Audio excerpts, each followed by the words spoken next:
Mahigit 30 kaso ng pagkalunod ang naitala ng PNP ngayong Semana Santa. Sa Quezon, isang binatilyong nalunod sa dagat matapos makapitan ng dikya. Nakatutok si Bernadette Reyes.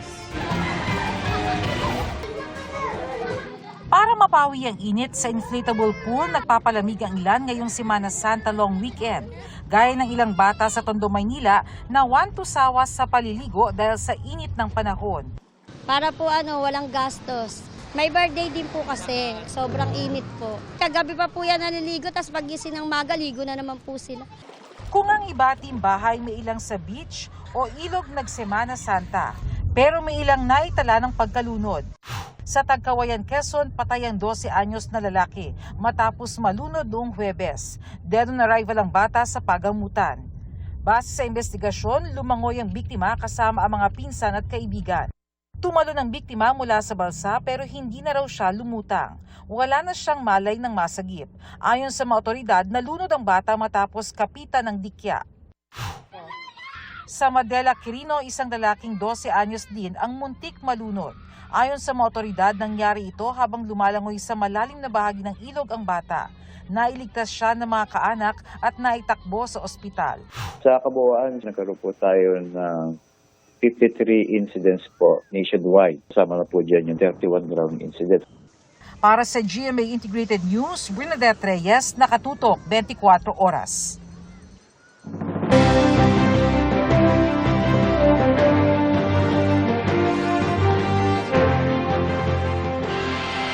Ngayon tapos na ang campaign break, itinuloy ng mga senatorial candidate ang paglalatag ng kanilang plataforma at advokasya para sa eleksyon 2025. Nakatutok si Darlene Cay. Isinusulong ni Senador Bongo ang suporta sa mga mangingisda. Nag-motorcade sa Northern Luzon si Atty. Raul Lambino.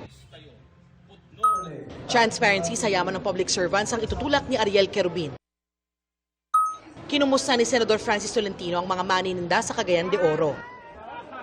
Iginiit ni David De Angelo na dapat wakasan na ang political dynasty. Patuloy naming sinusundan ang kampanya ng mga tumatakbong senador sa eleksyon 2025 para sa GMA Integrated News. Darlene Cay, nakatutok 24 oras. Iimbestigahan ng COMELEC ang 4 na kandidatong nangampanya pa rin daw noong Huwebes at Biyernes Santo kahit naka-campaign break. Ay kay COMELEC Chairman Attorney George Erwin Garcia, nakatanggap sila ng mga sumbong mula sa mga netizen. Sa social media, ginawa ang pangangampanya. Kaya pag-aaralan pa kung sakop ba ito ng batas na ginawa noong wala pang internet. Mag-iimbestiga rin ang COMELEC kung may tuturing na vote buying ang pamimigay umano ng kandidato at kampo ng mga kandidato ng ATM card sa Quezon City. Sa ngayon, mahigit 100 na raw ang vote buying cases na kanila raw aaksyonan.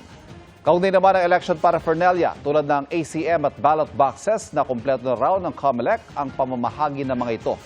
Sa Martes, ipamamahagi ang mga balota sa iba't ibang bahagi ng bansa.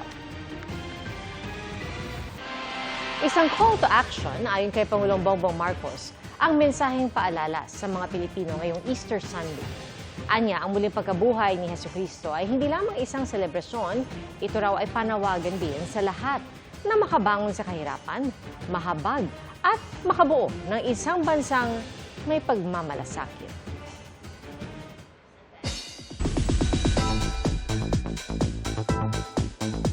For the third time, nasa Pilipinas ang corona ng Miss Eco International 2025. Angat ang wit and beauty ng pambato nating si Alexi Brooks na binigyang diin ang importansya ng pangangalaga sa kalikasan. Winner din si Alexi sa National Costume Competition kung saan showcase niya ang kanyang Philippine Eagle-inspired costume. Surreal moment raw ito for Alexi na inalay ang panalo sa kanyang late grandmother. Congratulations, Alexi! Patuloy ang pagdagsa ng mga tagahanga sa burol ni National Artist for Film and Broadcast Nora Aunor. Mga taong lumaki, natuto at nangarap kasama ang kanyang mga pelikula. Pitpit ng ilang dumalaw sa burol ni Nora Aunor ang mga alaalang hindi na mauulit kasama ang superstar. Maging sa bituin ni Nora Aunor sa Eastwood Walk of Fame, nagdaos ng vigil ang mga Noranian. Walang himala! Ang himala ay nasa puso ng tao! Batid ng kapwa national artist niyang si Ricky Lee kung bakit malapit sa puso ng mga Pinoy si Nora. Naging simbolo siya na nagbigay ng hope, pag-asa sa mga Pilipino, yung mga nasa baba, so-called, mga nasa gilid, na may pag-asa silang mangarap at pwedeng matupad. So yung pagkatao niya mismo ang kanyang naging pinakamahalagang kontribusyon. Ang pagluluksa ng Philippine showbiz, ramdam din sa mga itinuturing siyang haligi o salamin ng kanilang buhay. Bit-bit ko mula nag-work ako bilang comedian, bit ko ang pangalang Nora. Nagpapasalamat ako sa kanya.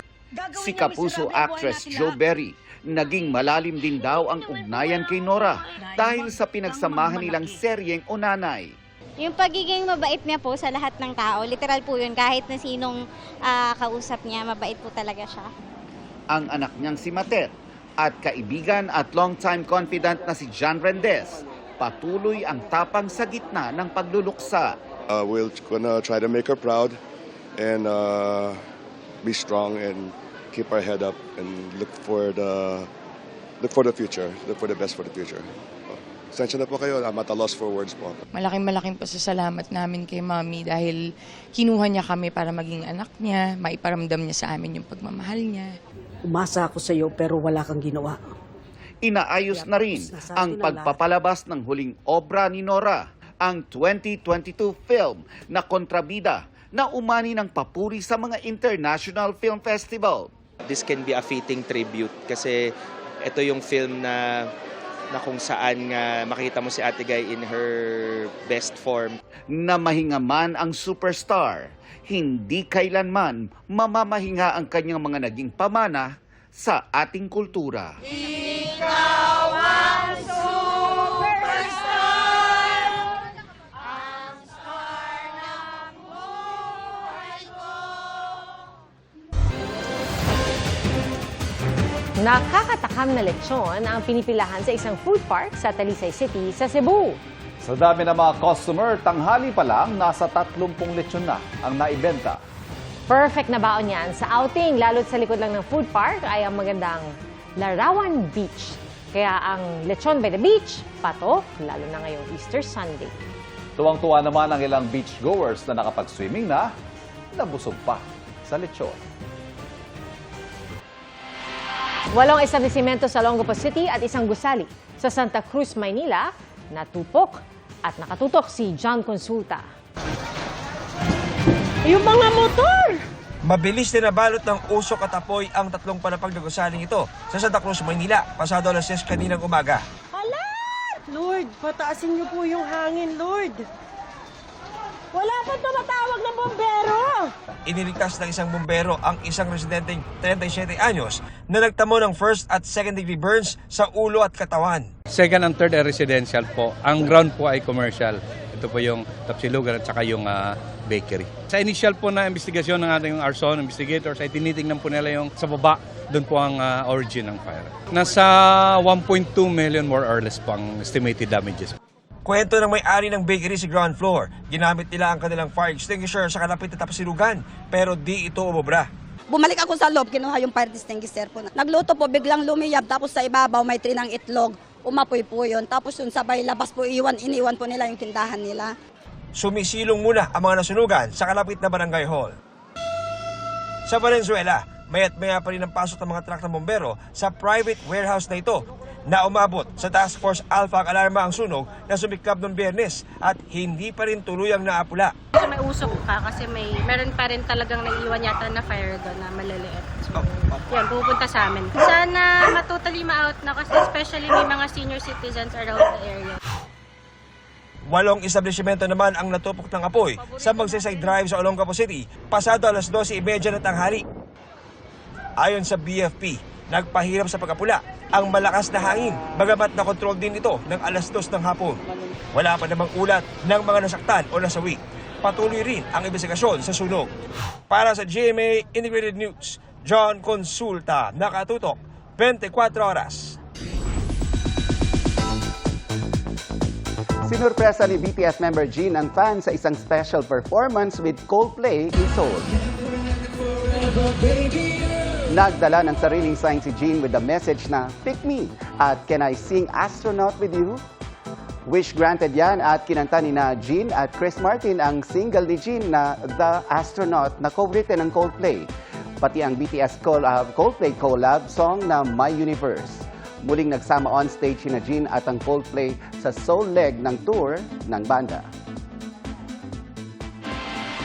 Mga kapuso, gusto niyo bang i-beat ang heat ngayong tag-init pero ayaw na masyadong lumayo sa Metro Manila? Aba, perfect sa inyo ang dinarayong Tampisawan sa Bulacan. Silipin yan sa pagtutok ni Nico Wahe. Summer getaway na malapit lang sa Metro Manila. Tara na sa Norsagaray, Bulacan. Nasa 2 oras lang ang biyahe mula Quezon City.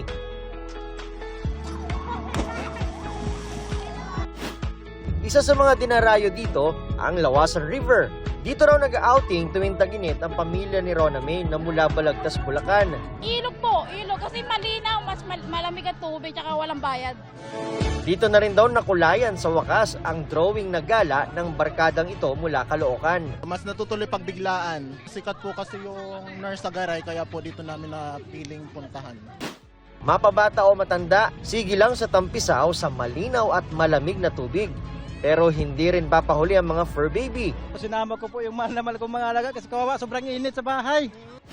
Dito sa Lawasan River, libre naman ang entrance. Pero pwede naman magrenta ng cottage na nasa 400 to 500 pesos. Pero ibang pamilya ang gusto ay nakababad dito sa ilog habang kumakain. Kaya ganito ang ginagawa. Nagpapatong-patong na lang ng mga bato na ginagawa nilang lamesa. Mas presko po sa pakiramdam at saka po sulit din. Kasi malamig. May sarili rin naman po kaming basurahan. Sinisiguro po namin na malinis bago po kami umalis. Hanggang tuhod lang ang tubig dito sa ilog. May ilang bata naman kaming nakitang tumatalon mula sa tulay. Ipinagbabawal daw ito dahil lubhang delikado. Nag-iikot naman ang mga may-ari ng mga nagpaparenta ng cottage para tiyaking ligtas ang kanilang mga customer. Alang lifeguard dito dahil na napakababaw nga ng tubig dito eh. Yung mga magulang naman, yung mga batang maliliit, sabi ko babantayan nila. Mula pa raw nung Huwebes Santo, nagsimulang dumagsa yung mga nagbabakasyon at gustong magtampisaw dito sa Lawasan River. Kaya naman yung mga nagpapakottage ay sinusulit na raw yung dami ng tao dahil malamang pagdating ng Lunes ay magbabalik normal na muli rito. Para sa GMA Integrated News, Nico Wahe, nakatutok 24 oras.